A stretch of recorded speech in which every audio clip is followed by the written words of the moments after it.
ঠাকুরগাঁয়ে আমাদের এই কালো সোনা নামে পরিচিত পেঁয়াজের বীজ এবছর আলহামদুলিল্লাহ ফলন ভালো হয়েছে।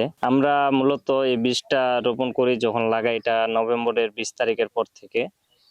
এটা মোট বীজ উত্তোলন পর্যন্ত সময় লাগে আপনার এই 5 থেকে 5.5 মাস পর্যন্ত।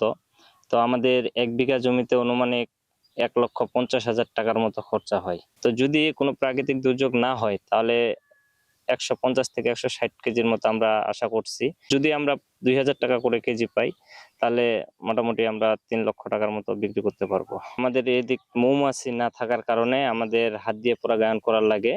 তো এটা মোটামুটি 30 থেকে 35 দিন হাত দিয়ে পরাগায়ন করার লাগে। যে আমাদের ঠাকুরগাঁও কোনো বিডিসি অফিস নেই পেঁয়াজের, এখন সরকারিভাবে না বিক্রি করাতে আমরা অনেক লোকসানের মুখে পড়তেছি। এই কালো সোনা আমাদের এলাকায় আমরা আবাদ করতেছি। গেলবার আবাদ করছিলাম 2 একর, এবারে লাগাইছি 20 একর। কিন্তু আমরা যে দিন দিন এই আবাদটা বাড়াবো, উদ্যোক্তা নতুন বাড়াবো, সে হারে আমরা সার পাচ্ছি না, সরকারি অনুদান পাচ্ছি না, আরো অন্যান্য মানে সুযোগ সুবিধা থেকে আমরা বঞ্চিত আছি। এই যেটা আমার এই কালো সোনা আমাদের বালিয়াডাঙ্গি থানায় ঠাকুরা জেলায় আবাদ হয়, এটা আমাদের এখানকার ঘাটতি পূরণ করে আবার বাইরে আমদানি করতে হয়।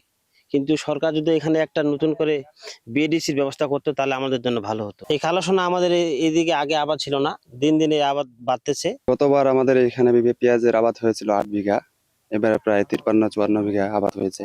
তাতে আমাদের এলাকার গরিব মানুষরা অনেকেরা এখানে কাজকাম করে খাইতে পারতেছে, তাতে তাদের সংসারের অনেক চাহিদা পূরণ হচ্ছে। এই পেঁয়াজ মানে চাষ করা থেকে আমাদের অনেকটাই ভালো হয়েছে, কারণ এগুলো যাতে আমরা চাই যে বিগত জগৎ আরো বাড়ুক, আরো হোক, যাতে মানুষের কাজকর্ম করতে অনেকটাই সুবিধাজনক হয়। এই সময়টাতে কাজ যে সময়টা করতেছি আমরা এখন কাজ, এই সময়টাতে বিভিন্ন রকম কাজ থাকে না, তারপরে এই কাজটা পেয়েছি আমরা, অনেক ভালো হয়েছে আমাদের জন্য। আমার এই পেঁয়াজের আবাদ হয়, তা কাজ করার সুযোগ পাইছি, কাজ সবসময় কাজ করি, ছেলেপেলেকে মানুষ করি, স্কুলে টাকা পয়সা দিই ছেলে মেয়েকে।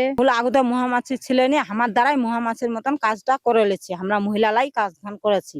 আবাদ হচ্ছে এখন পেঁয়াজের আবাদ বেশি দিন দিন বাড়ছে, এখন মহিলারা কাজ করে খাচ্ছি। 2020 সাল থেকে শুরু হয়েছিল, 5 বছরের ব্যবধানে আজকে পেঁয়াজ চাষে দাঁড়িয়েছে, পেঁয়াজ চাষের আবাদের পরিমাণ দাঁড়িয়েছে 1125 হেক্টর, যা 2020 সালে ছিল প্রায় 30 থেকে 40 হেক্টর জমিতে পেঁয়াজ চাষ হতো, যা এখন প্রায় 100 গুণ বৃদ্ধি পেয়ে 1025 হেক্টর জমিতে পেঁয়াজ আবাদ হচ্ছে। মূলত পেঁয়াজ চাষের আবাদ হওয়ার বিধির মূল কারণ হচ্ছে এই ঠাকুরগাঁ জেলার মাটি, ঠাকুরগাঁ জেলার শীত প্রলম্বিত হওয়া এবং এই মাটি উর্বর এবং হালকা হওয়ায় এই পেঁয়াজ চাষের জন্য খুবই উপযোগী। এই জন্য উত্তরোত্তর এই পেঁয়াজ চাষটা বৃদ্ধি পাচ্ছে। প্রতি বছরও নেই, এবছরও কৃষকরা পেঁয়াজ বীজ আবাদ উৎপাদন করে আশার আলো দেখছে।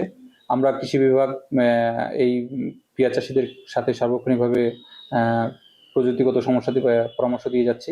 এই উচ্চ মূল্যের ফসলটি কৃষকরা লাভবান হওয়ায় দিন দিন কৃষকের মধ্যে ব্যাপক সাড়া পড়েছে এবং কৃষকরা এই পেঁয়াজ বীজে আবাদ করতে উদ্বুদ্ধ হচ্ছে। পেঁয়াজ চাষের ক্ষেত্রে আমরা আরো যে জিনিসটা কৃষকরা যেটি হয় যে লোনের ক্ষেত্রে কৃষি লোন, এই লোনটা যদি তারা সহজ সত্ত্বে এবং সহজভাবে পায়, সেক্ষেত্রে আমরা সার্বক্ষণিকভাবে চেষ্টা করছি যে এই বিভিন্ন ধরনের তফসিলি ব্যাংকগুলো তাদের এই পেঁয়াজ চাষের জন্য লোন দেয়, সে ব্যাপারে আমরা তালিকা করে তাদেরকে লোন দেওয়ার ক্ষেত্রে আমরা সহযোগিতা করছি। আমরা বিএডিসির সাথে কথা বলবো এবং প্রয়োজনে তারা যেন নিবন্ধিত চাষি হিসাবে পেঁয়াজ বীজ উৎপাদন করতে পারে এবং পেঁয়াজ বীজের উৎপাদনকারী কন্ট্রাক্ট গ্রোয়ার হিসেবে তাদের তালিকাভুক্ত হয়। এই বিষয়টি আমরা যথাযথ সংশ্লিষ্ট কর্তৃপক্ষকে আমরা অবহিত করব।